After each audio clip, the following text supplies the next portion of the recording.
മുടിയിൽ DNA കിട്ടില്ല. Even എനിക്ക് മനസ്സിലായത് ഇപ്പോഴാണ്. ചിലപ്പോൾ കല്യാണം കഴിച്ചാണ് ഹസ്ബൻഡിന്റെ DNA ഉണ്ടാവും. അല്ല ഒരു ദുരൂഹ സാഹചര്യത്തിലാണെങ്കിൽ ആരുടെ DNA ആണ് സൂത്ത് പാർട്ടിക്കിൾ എന്ന് പറയും. ഈ ബേൺഡ് സൂത്ത് പാർട്ടിക്കിൾ ഉണ്ടോ ഇല്ലെന്നുള്ളത് ട്രക്കിലുണ്ടോ ഇല്ലെന്ന് നോക്കിയാൽ നമുക്ക് മനസ്സിലാവും ഈ ബോഡി മരിക്കുന്നതിന് മുമ്പാണോ അത് മരിച്ചതിന് ശേഷമാണോ കത്തിച്ചെന്നുള്ളത് നമുക്ക് നമ്മുടെ റിലേറ്റീവ്സ് ഒന്നും നമുക്ക് പറഞ്ഞിട്ടുണ്ടാവില്ല, വീട്ടിൽ പറയാതെ പോയിട്ടുണ്ടാവും. അങ്ങനെ ഒത്തിരി കേസസിൽ വർഷങ്ങളോളം DNA മാച്ച് ആവാതെ കിടക്കുന്ന ഒത്തിരി കാര്യം വീട്ടുകാർ ഇപ്പോഴും പ്രതീക്ഷിക്കുന്ന ആൾ ജീവനോട്ടുണ്ടെന്നായിരിക്കാം. DNA പറ്റി ഒരുപാട് തെറ്റിദ്ധാരണയുണ്ട്. DNA കിട്ടിയാൽ എന്ത് ചെയ്തോളാം എന്നൊക്കെ ആൾക്കാർ ധരിക്കുന്നത്.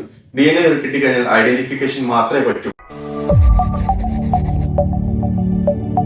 ഞാൻ ഒത്തിരി 6 വർഷം വർക്ക് ചെയ്തത് ഞാൻ നോർത്തിലാണ്. നോർത്തിൽ വർക്ക് ചെയ്തതിൽ 3 വർഷം ഞാൻ വർക്ക് ചെയ്തത് മണിപ്പൂരാണ്. മണിപ്പൂര് എന്ന് പറയുന്നത് നമ്മള് ബോർഡർ സ്റ്റേറ്റ്. മണിപ്പൂർ ഈ പ്രശ്നത്തിന് മുമ്പാണോ ശേഷം? മണിപ്പൂർ ആക്ച്വലി ഈ പ്രശ്നങ്ങൾ കുറെ കാലമായിട്ട് ഉണ്ട്. അന്ന് ഇതുപോലെ അറ്റാക്ക് നടക്കുന്നുണ്ട്. ഞാന് 2016 മണിപ്പൂർ ജോയിൻ ചെയ്തത്. 2016 മുമ്പത്തെ കാലഘട്ടത്തിലും അതായത് 2016 ആയ സമയത്ത് അവിടെ റോഡ് ട്രാഫിക് ആക്സിഡന്റിനേക്കാൾ കൂടുതൽ ഫയർ ഇഞ്ചുറി ഉണ്ട്. അത്രയും കൂടുതൽ ഫയർ ഇഞ്ചുറീസ് അവിടെ ഉണ്ടായിരുന്നു. അതില് ഒത്തിരി ബോംബ് ബ്ലാസ്റ്റും ഒത്തിരി ഫയർ ഇഞ്ചുറി ഒക്കെ ഞാൻ ഡയറക്റ്റ് എക്സ്പീരിയൻസ് ചെയ്തിട്ടുണ്ട്. നമ്മള് കോമൺ ബസാറിലൊക്കെ ബോംബ് ബ്ലാസ്റ്റ് നടക്കും. നമ്മൾ രാവിലെ പോയി ചായ കുടിക്കുന്ന ബസാറിലൊക്കെ ബോംബ് ബ്ലാസ്റ്റ് നടന്ന് ആ ബോഡിക്ക് ഫ്രഷ് ആയിട്ട് കൊണ്ടുവരുന്നത്. അതിൽ ഒത്തിരി ഫൈൻഡിങ്സ് പല ഫൈൻഡിങ്സും നമ്മൾ നോക്കുന്ന സമയത്ത് നമ്മള് ഇന്ത്യയിലൊന്നും ഈസിലി അവൈലബിൾ അല്ലാത്ത വെപ്പൺസ് ഒക്കെ യൂസ് ചെയ്തിട്ടാണ് ചെയ്തത്. അപ്പൊ ഇത് അതിന്റെ നമുക്കൊരു ബോഡി ഒരു ഫയർ ഇഞ്ചുറി ആണെങ്കിലും ഒരു ബോംബ് ബ്ലാസ്റ്റ് ആണെങ്കിലും അതില് ഏത് ഇഞ്ചുറി ആണെങ്കിലും നമ്മൾ എക്സാമിൻ ചെയ്യുന്ന സമയത്ത് നമുക്ക് മനസ്സിലാവും ഇത് ഏത് വെപ്പൺ യൂസ് ചെയ്തിട്ടാണ്, ഇതിലെ ബുള്ളറ്റ് ഏതാണ്. ഈ ബുള്ളറ്റ് ഒക്കെ നമ്മൾ എക്സാമിൻ ചെയ്ത സമയത്ത് മനസ്സിലാവും ഈസിലി നമ്മൾ ഇന്ത്യയിൽ അവൈലബിൾ അല്ലാത്ത. ഇത് നേരെ ഒരു മരണത്തിലുപരി നാഷണൽ സെക്യൂരിറ്റിയുടെ ഭാഗമാണത് അല്ലെ? അതിനേക്കാൾ ഫൈൻഡിങ്സ് ഉണ്ട്. അങ്ങനെ ഒത്തിരി എക്സ്പീരിയൻസ് അവിടെ കിട്ടിയിട്ടുണ്ട്. മർഡർ ഇത് ശരിക്കും മർഡർ അല്ലല്ലോ, അങ്ങനെയല്ലോ പറയേണ്ടത് അല്ല. ഇതിൽ ആക്ച്വലി നമ്മളെ നാട്ടില് പൊതുവെ ഒരു ഡേഞ്ചറസ് വെപ്പൺ ആയിട്ട് കൺസിഡർ ചെയ്യുന്നത് ഒരു നൈഫ് ആണെങ്കിൽ അവരുടെ നാട്ടില് ഡേഞ്ചറസ് വെപ്പൺ ഒരു തോക്കാണ്. അവർക്ക് അത്രയും കോമൺ ആണ് അവിടെ. ഈ മോസ്റ്റ് മോഡേൺ അത് കൂടുതലായിട്ട് കാണുന്നത് ഇൻസർജൻസി ഗ്രൂപ്പ്സിന്റെ ഇടയിലാണ്.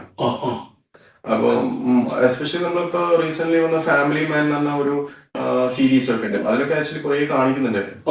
അതിൽ കുറെയൊക്കെ ശരി ആണ്. എന്റെ എക്സ്പീരിയൻസ് പറയാൻ പറ്റും. കാരണം നമ്മൾ കൂടുതൽ കേൾക്കുന്നത് കഥകളാണ്. മാത്രമല്ല 2 കഥകളാണ്.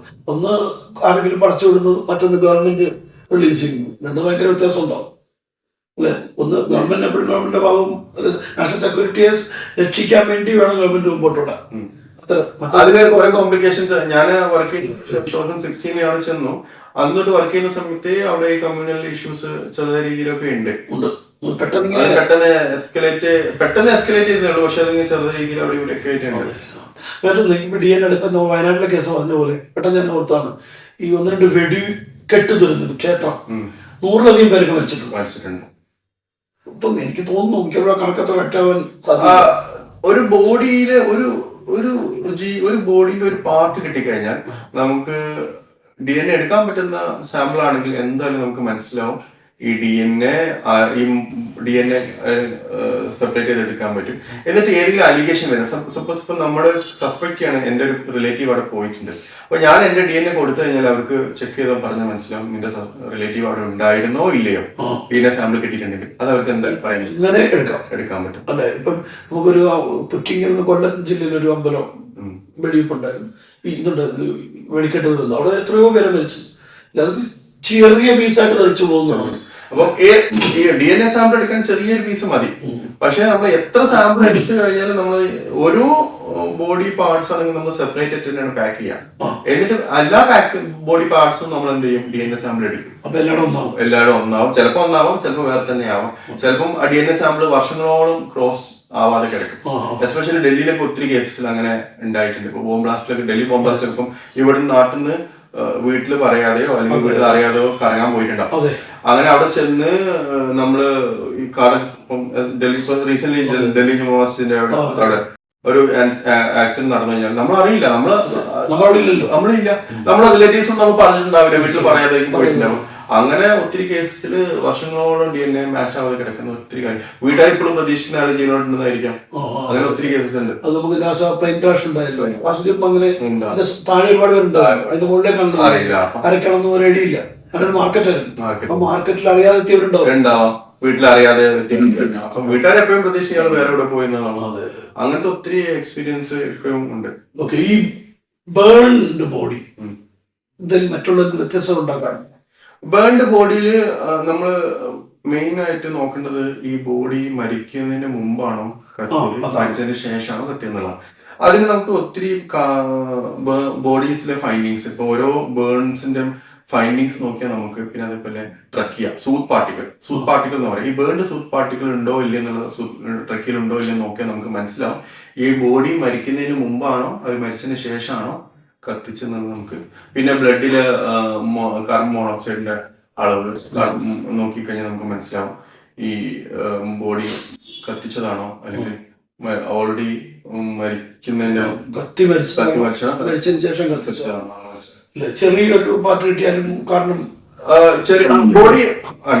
ബോഡി ഒരു സ്ഥലത്ത് കത്തിയിട്ടുണ്ടെങ്കിൽ എന്തായാലും അതിന്റെ എവിഡൻസ് ചുറ്റുപാടുണ്ട്. അപ്പൊ നമുക്കത് DNA എടുക്കാൻ പറ്റും. DNA ഒക്കെ എടുക്കാൻ പറ്റുന്ന കത്തിയ ബോഡിയിലൊക്കെ നമ്മൾ DNA വേണ്ടി കൂടുതൽ ഡിപ്പെൻഡ് ചെയ്യുന്ന പാർട്ട് എന്ന് പറയുന്നത് പല്ല്, ബോണൊക്കെയാണ്.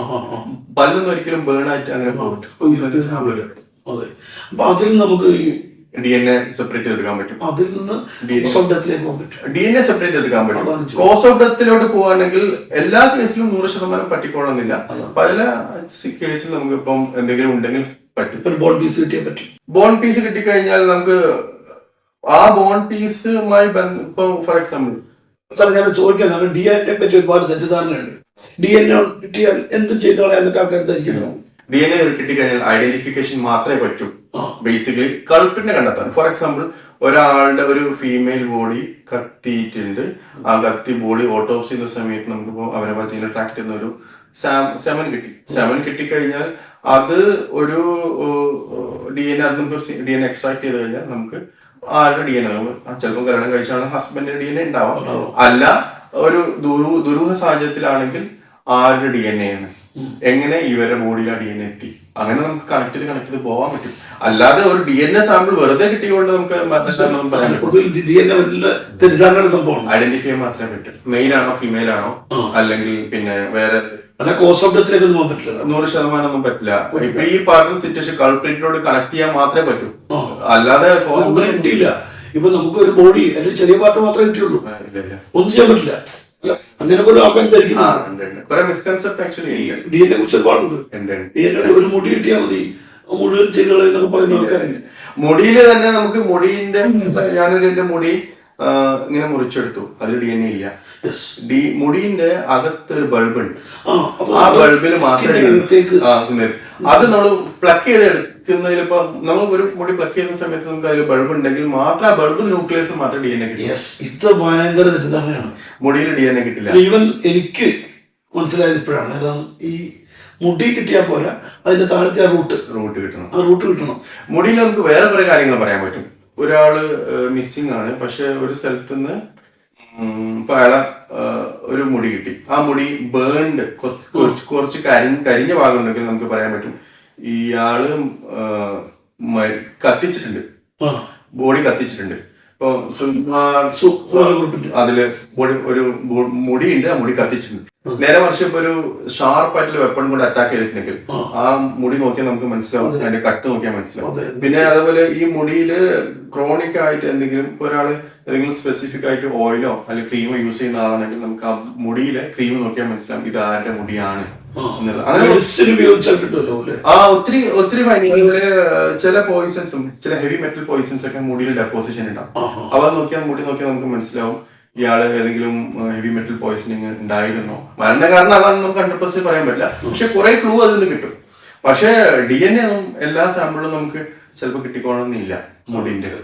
പറഞ്ഞു വന്ന സബ്ജക്റ്റ് വളരെ വലുതാണ്, വിശാലമാണ്, ഇവിടെ കൊണ്ട് അവസാനിക്കുന്നതല്ല.